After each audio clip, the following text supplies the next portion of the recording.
श्री स्वामी समर्थ. आज आली होती मला बेंटो केकची ऑर्डर, जी मी तुम्हाला आधीच्या व्लॉगमध्ये सांगितलंच होतं. जो स्वामी समर्थांचा केक होता त्याच दिवशी मला आणखीन एक ऑर्डर आली होती आणि त्याच कस्टमरने ही ऑर्डर दिली होती मला. हा एका बर्थडेचा केक होता आणि हा 2 पीपलसाठीच हवा होता.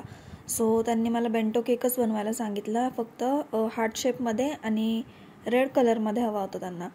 सो तो केक कस्टमर घेऊन गेल्यानंतर हा केक त्यांना संध्याकाळी हवा होता, त्यामुळे ह्याची काही एवढी गडबड नव्हती.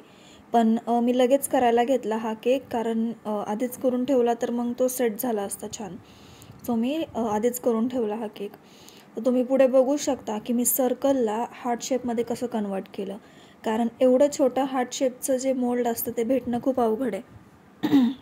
म्हणजे आमच्या इथे जेवढे पण शॉप्स आहेत तिथे नाहीच मिळत एवढा छोटा हार्ट शेपचा. सो तो घरीच बनवावा लागतो हार्ट शेप. आणि एवढं पण काही अवघड नाही आहे, इझी आहे, जास्ती वेळ नाही लागत, फक्त फिनिशिंग नीट देता आली पाहिजे बस. तर तुम्हाला पुढे कळेलच की मी ते कसं कन्वर्ट केलं. सो हा पण एक चॉकलेट फ्लेवरच होता. ह्याच्यामध्ये पण मी भरपूर चोको चिप्स यूज केले, कारण त्यांना एक लहान बेबी पण आहे. सो आणि बेबी म्हणलं की चॉकलेट हे सगळ्यांचं फेवरेट असतंच. सो मी भरपूर चोको चिप्स यूज केले. चोको चिप्स यूज करून झाले की मी लगेच फ्रीजमध्ये ठेवून देते, कारण आत्ता उन्हाळा चालू आहे. चोको चिप्स लवकर मेल्ट होतात आणि तितकंच लवकर क्रीमही मेल्ट होते. आणि नंतर हा बेंटो केक तयार होतच आला आहे. मी ह्याला पण सेम प्रोसेस केली, क्रमकोट करून ठेवून दिला आणि क्रमकोट खूप छान झाला होता. आधी सर्कलमध्येच क्रमकोट करून ठेवून दिला, नंतर तो सेट झाल्यानंतर मग मी परत तो बाहेर काढल्यानंतर मी त्याला फिनिशिंग केली, जी तुम्हाला पुढे दिसेलच.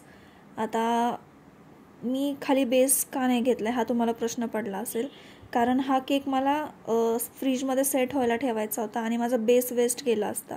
कारण एकदा जर बेसवर केक केला तर मग तो जो बेस असतो तो आपण वॉश करून ठेवायला लागतो, तसंच नाही ठेवता येत. तो आपल्याला कस्टमरला यूज नाही करता येत. तो वॉश करून ठेवला की तो फुगतो, त्याच्यावरती जे गोल्डन पेपर असतो, थिन लेअर असतो, तो असा फुगून येतो आणि मग तो जो बेस असतो तो आपल्याला कस्टमरला नाही देता येत. आपण त्यांच्याकडनं पैसे घेतो, सो आपण त्यांना नीटच सर्व्हिस दिली पाहिजे. सो मी ह्या रोटेटरवरच हा केक पूर्ण कंप्लीट करून घेतला, जे तुम्हाला दिसेलच. आता हा क्रमकोट झाला आहे. हा उचलून मी एका प्लेटवर ठेवला आहे. ती पण मी बॅक साईडला ठेवला होता. ही प्लेट आहे आणि ह्याच्यावरती मी असा उचलून बॅक साईडला ठेवला, कारण ती प्लेन साईड होती. आणि मग मी ह्याला थोडा सेट व्हायला ठेवला फ्रीजमध्ये. आणि मग हा खूप छानपैकी सेट झाला आणि नेमका हा काढताना पडला, जे तुम्हाला दिसलंच आत्ता. मग मी त्याला परत नीट केल्यानंतर त्याची फिनिशिंग केली आणि मग त्याला हार्ट शेपमध्ये बनवायला घेतलं. तर जास्त काही इझी नसतं, थोडासा वेळ लागतो, पण होऊन जातं. सो तुम्हाला हा कसा वाटला मला नक्कीच सांगा.